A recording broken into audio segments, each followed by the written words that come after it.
to get two of you out here. Going to be the wedge. Guys, we already got tether here, so I might as well utilize that. What I like to use when a pulley doesn't have this feature is what's called a Bachman knot. Clean my anchor in my system, and I'm going to undo it first to show you how it works, and then we'll show you how to do it back up again. A lot of body in the water and a lot of movement. I'm not saying don't go beyond that. I'm just saying you're making a conscious decision at that point. And I want you to really believe that you gotta understand patient assessment. It's just like running rivers. You can't run rivers without understanding the dynamics of hydrodynamics and how it's going to affect your boat. You can't do medical care for folks unless you can identify how the human body works or it's supposed to work and it's not working right now. So first thing is we're going to assess the patient. You're going to need some consent to do any manipulation. The folks that I have helped in the past were pretty willing. They're like, man, I'm in pain, like whatever you say, you know? And I'm like, well, I just want you to know that this is not without risk. There's potential harm here. I could work on this and it could not get better. I could work on this and it could cause you increased pain. And I could potentially make it worse. I don't think that's 100% gonna happen, or I wouldn't suggest helping you. But I want you to know that those are some potentials, and I want you to know that going into this. I want the patient to be a participant. I'm not gonna do this to them. And I think that's an important part of medical care. Medical care is more about facilitating, helping people. So I want to help you help yourself, and this is how we can make that happen, versus I'm gonna do this to you. Okay, so I need some consent. I want to check their CSMs. That's this business. Yeah, so feeling that pulse, checking for sensation, and then I'm going to get them just to squeeze my hand too. And I'm going to check for symmetry on both sides. You find some people that have like a cold hand, they got a dislocated shoulder, and you're way worried about them. And then you feel this hand over here, and guess what they got? Cold hand. You're less worried about them now. So make sure you check for symmetry as we're checking these CSMs and doing this assessment. Okay, next thing. This is the big deal. This is going to help us to know if we're doing the right thing or not, and that's some initial traction in line.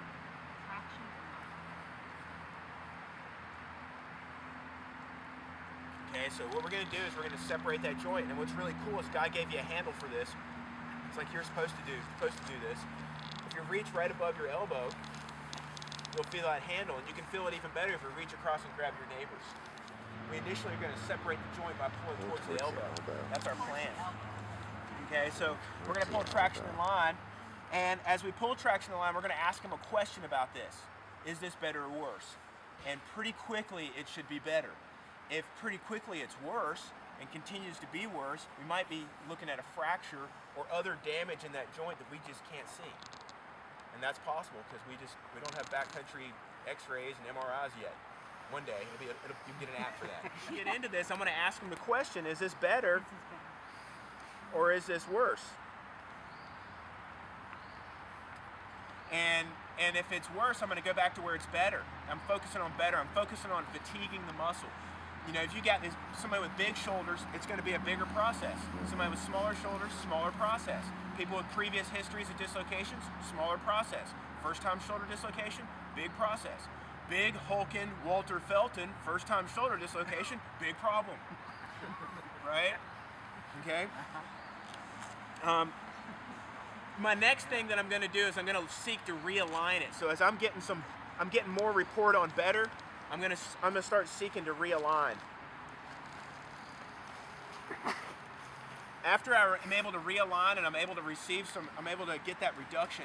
And remember, this is about facilitating reduction more than it is forcing it. We're not going to like pop it in there or like, you know, there's no kung fu or anything like that. This is a fatiguing the muscle, realigning the joint, and allowing it to pull itself back together. Subluxing. Okay. The subluxing would be it popped out and popped back in. Okay. So we're going to realign it in hopes that the fatiguing and the realigning allows it to pull itself back together. And that's really what we're after here. What do you think? Should we check their CSMs when we're done?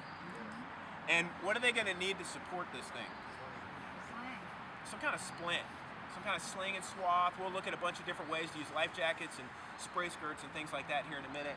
But we're gonna need some kind of splint.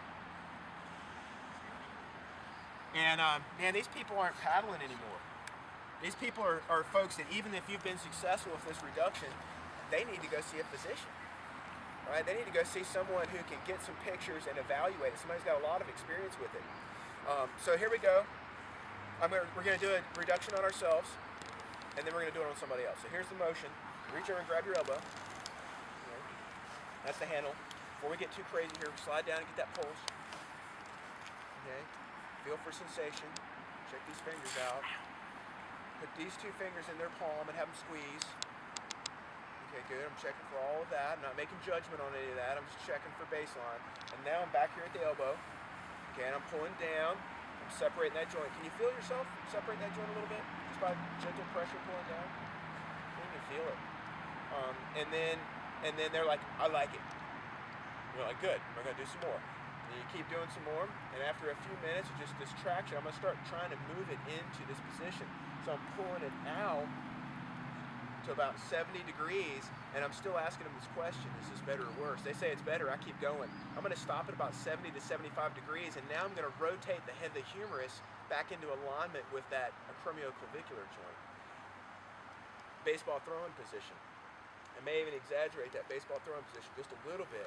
Somewhere between here and here, I'm hoping to get that.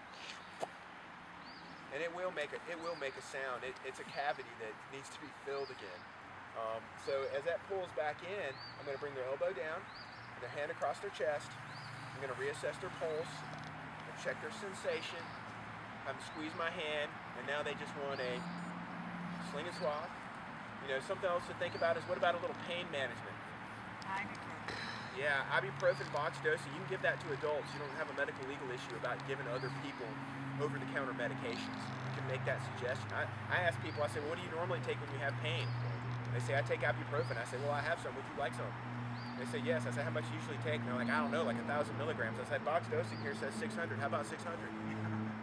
Right? And I'm really shooting as I share medicines with folks. I share with them the over-the-counter